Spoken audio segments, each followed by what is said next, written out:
in the heart of New York City, not a remote island, not a military base, we lost 3,000 people. What would you do if you were the president? What would you do? If I was the president, Yeah. I'm a protester, not a politician. But Well, but wait. It's easy to say I'm a protester. So there has to be. Do you believe in sort of someone being in charge of things? Do you believe? Well, like the president of the United States, like the cabinet. Has a lot of and the cabinet. And like Congress, have a lot yes. of clout, but they're also all ruled by the same lobbyists. Okay, again, that's irrelevant. You're in the position of irrelevant, well, it is irrelevant. Money in politics. Fine. Let's say money equals power. Fine, whatever. Let's say that's the situation. That's the current political situation in the country. I'll take your argument. Okay. So 9/11 happens.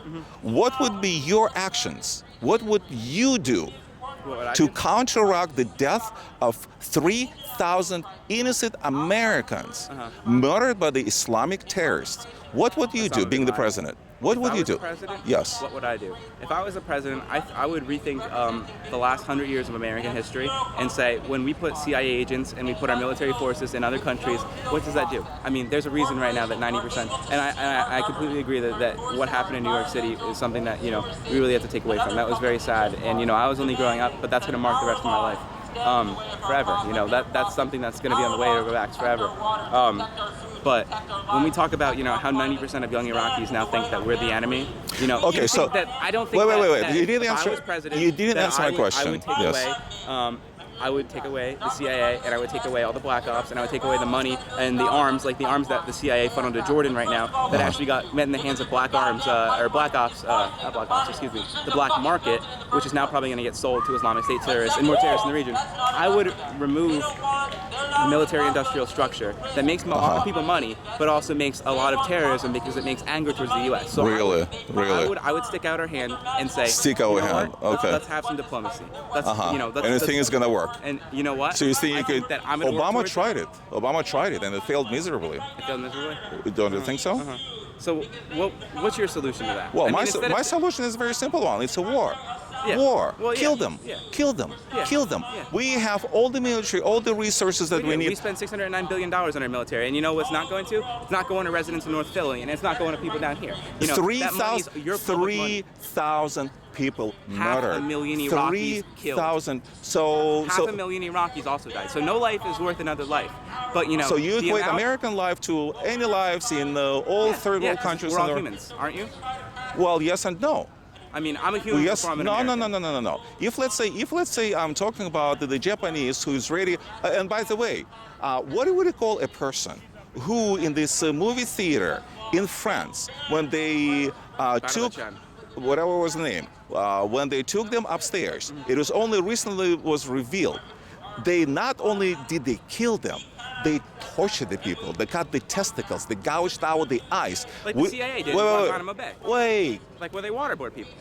I'm saying violence is not going to solve anything. Wait. So would you call these creatures human beings? I would say that terrorists are not human beings, but what we do in other foreign nations, when we go out there and you say, let's go to war. What really happens, the pure people who lose is you and me and the Iraqi civilians and the people of the world. Who wins? The terrorists. You're right. The terrorists will win. At the TSA station where you get checked all the time now. That's where they won. That's right. And they also won an ideological battle. They inflicted this, and they're happy with pushed this ideology in America, this reactionary ideology to this terrorism, which is only really no action to Western imperialists in the nations since the Sykes-Picot Agreement in 1915, where we said, hey, we can split up and do whatever we want with people in the Middle East because their lives, we can control their resources because we're imperialists. So I think what we need to do is to say, I don't know if you've ever heard of the phrase Yankee Go Home. Yankee Go Home. Yankee Go Home. We were at home on 9/11. We were at home. We were not meddling in anybody's affairs. We also had the U.S. fleet and, Okay, so we also had Iraqi sanctions that killed 500,000. So you 2 million children. So in other 2 words, million kids died because of our policies. Because of our policies. Yes. So you really find justifications, just to sum it up, of murdering 3,000 innocent people. You're really finding justification. I'm not finding any justification in this at all. What I'm saying is that one life is never worth another life, and that no more war will try to save it with anything. I'd love more war, in my mind, what it's going to cause is more Islamic terrorism. If that's what you want. But if we didn't start it. We were minding our business. No, we were not. We continue minding. I mean, we were involved in the Middle East since 1915, since we overthrew the Iranian government for oil. our Western involvement in the Middle East has caused this, and we need to learn from that and learn from our American history. You know, all the the agreement that we can do anything we want in Latin America has led to death squads. Barack Hussein Obama pulled all the troops. He refused to sign the State of Forces Agreement, which was negotiated by his predecessor, George W. Bush. Yeah. He pulled every single military personnel from Iraq.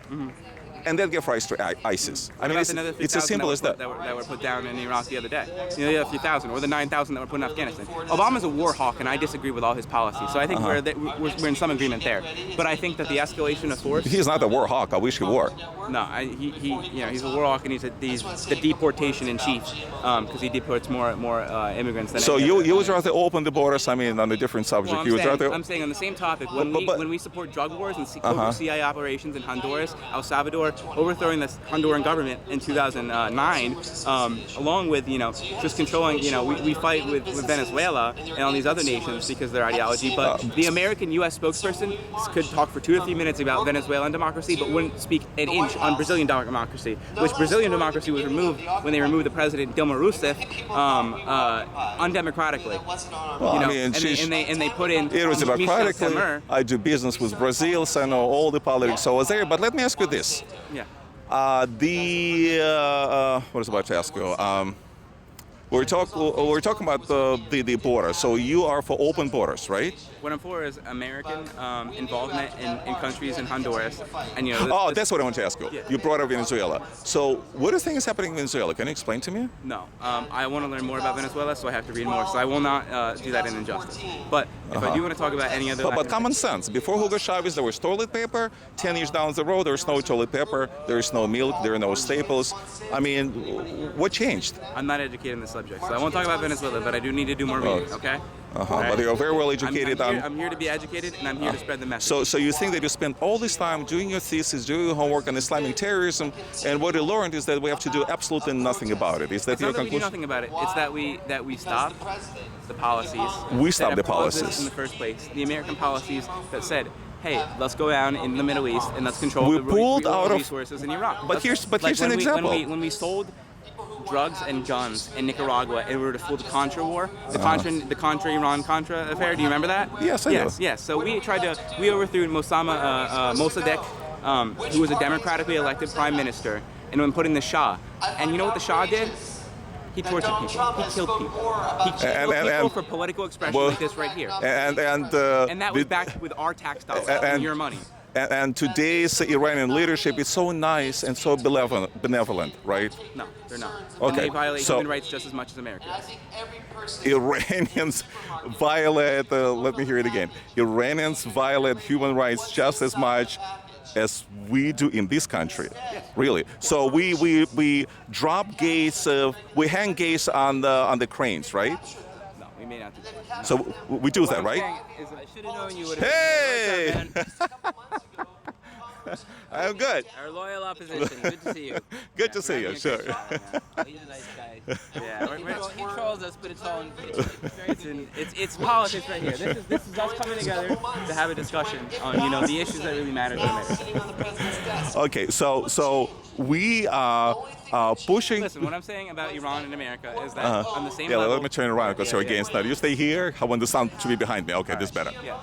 So in the same sense, when we talk about the violations of human rights between Iran and America, we both have different ones on the plate. But when we execute innocent Americans like Troy Davis in Alabama, that's under the same human rights violation that we need to fix. So what I'm saying is that we need an international human rights movement to stop all of this. But what I'm saying is that our country, our America, we both live and breathe in and pay taxes to participate in this global system. And you know what? I think it's time. Enough is enough, and we need to stop. We need to abolish the prison system and work towards a system that recidivizes and helps our prisoners to get back into society and integrate them back into, because they're human beings just as much as you too. The death squads that Hillary Clinton supports down in Honduras, that she tacitly supported their undemocratic coup. Did you live in Philadelphia? No, I live in Easton, Pennsylvania, about an hour north. Pennsylvania. So you go to college locally, some local college? about 3 hours from Philly in Bloomsbury University. Yeah. Uh-huh. Yeah. And your professor approved of your thesis? I'm just curious. I mean, what kind of My professor? professor approved the thesis. Right.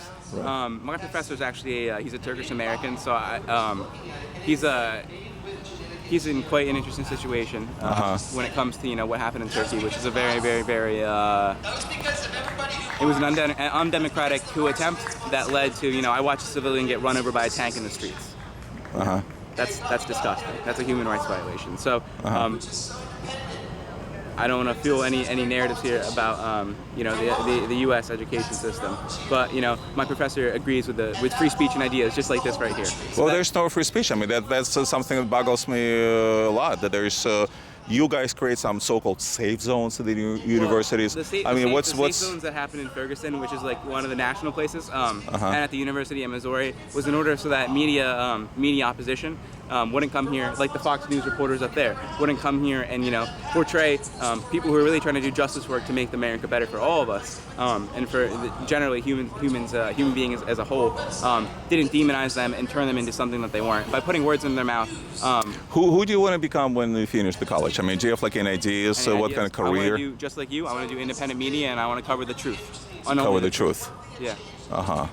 So you're out here filming people right now, and I think it's a very courageous thing. I'm trying to get myself a camera, and do real interviews like this, because it's our average citizen's voice that really matters. Not the lobbyists, not the politicians, not the oil barons. It's us. It's and you us. know what? And I'm glad that we're out here, despite being on different ideological levels, that we're able to have this discussion in a country and not get disappeared and not get killed for it. That's very nice. You will not be able to do that in the former Soviet Union. You're not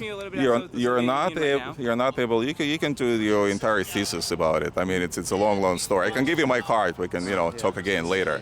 Now, you cannot do that in Iran.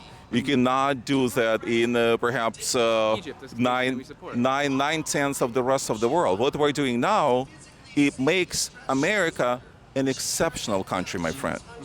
And that's the exceptionalism that I believe in, and you don't. And that's what defines us. I don't think that America is better than any other nation.